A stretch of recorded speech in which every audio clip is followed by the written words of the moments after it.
Jump to someone that Estefan, who is a digital manufacturing leader at Argos. So let's welcome Estefan. Estefan, come on stage.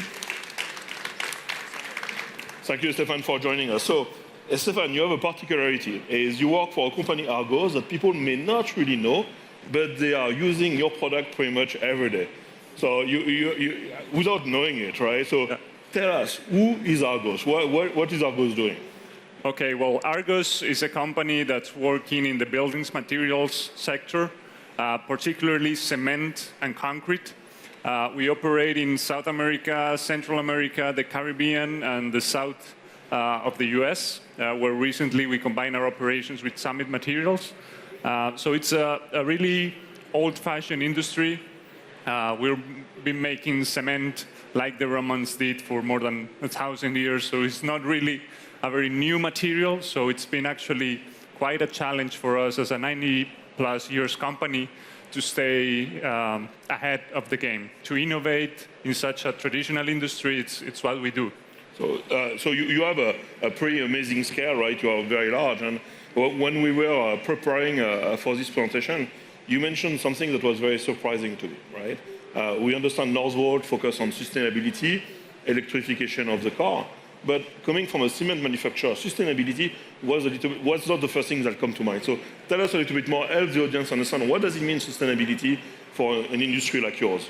Well, for us, it's a life or death decision. I mean, cement is now quite the target of CO2 emissions because it's a very energy-intensive industry, not only from the amount of fuels we have to burn, and the electricity we have to consume to extract the limestone from the ground, grind it, burn it, grind it again, package it, and so on. But in the chemistry of the material, there's a lot of CO2 that's captured inside. So we have a very challenging roadmap of going net zero in 2050. Well, so that's, I start to get it where sustainability makes sense for you. Yeah. So now, for this audience, once again, we have Cisco Live here. I'm not sure we have a lot of people that know how cement is done, right? So to understand that, can you explain us a little bit about the process of cement manufacturing? Because we want to get to how technology is helping you, right? Yeah. Well, it's a very interesting process. It's kind of cooking, but mixed with mining. So we have to mine this limestone. We have to mix it in the right proportions, put it in a kiln, and cook it until it's just fine. The hard thing is we're working with natural materials that have a lot of variability. So we have to make sure every time that what we are doing is going to produce the desired quality. And as you know, cement is used in very important infrastructure projects, so we cannot make mistakes or the ceiling will fall on our heads. That's super critical. So explain a little bit to the audience. When you say quality, what does it mean? You know, you had an interesting thing you were telling us on how do you test quality of cement in production? Well, what we actually do is we have this, it's a continuous process. So we have a rotating kiln where literally hundreds of tons of material are going through this kiln every hour. And it's cooking at over 1,000 degrees Celsius. So it's a very difficult process to sample. We cannot have sensors inside. They will cook in a couple of weeks. We cannot send someone to take samples. They have to put suits and so on to take a few samples. So sampling for the quality, it's something that's not happening on a continuous basis.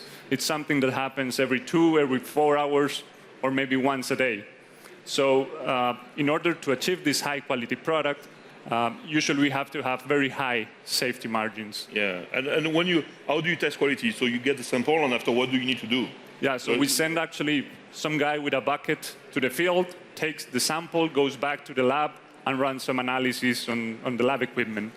So with that, the people at the production department, they make decisions. So what we're trying to do is automate and accelerate this process. Yeah, you mentioned it takes 28 days for you to get the result of the test, right?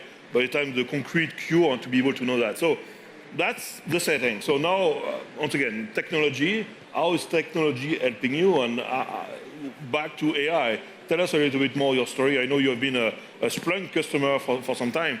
Tell us a little bit about the solution. Yeah, so we've been working with Splunk for a couple of years now. I think it's about it's going to be about 5 years that we've been using Splunk.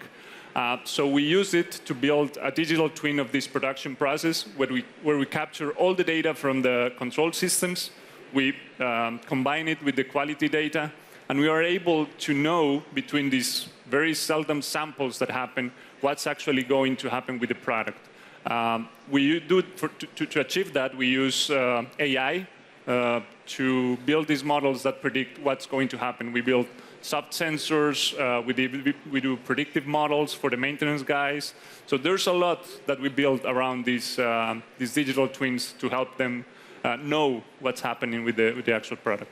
That's fascinating. So what can you do with this Splunk and AI? What's the benefits and how does it integrate together, right? So you feed all the historical data, all the sampling data, and what can you get out of that and what are the benefits, right?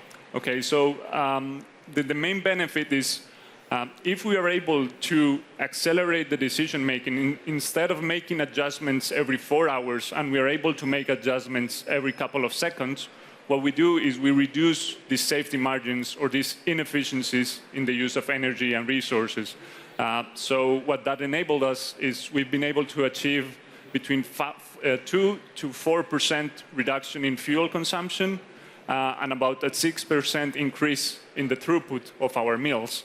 So in the end game, in the 11 plants where we were able to deploy this, we are saving more than $10 million every year. That's fascinating, and that's back to your sustainability goal, how AI is helping you to achieve your sustainability goals and by the same time improve the quality of your product. Exactly. So I have 2 more questions for you. Obviously, so right now you are doing it with Splunk, with the data that you've collected over the year.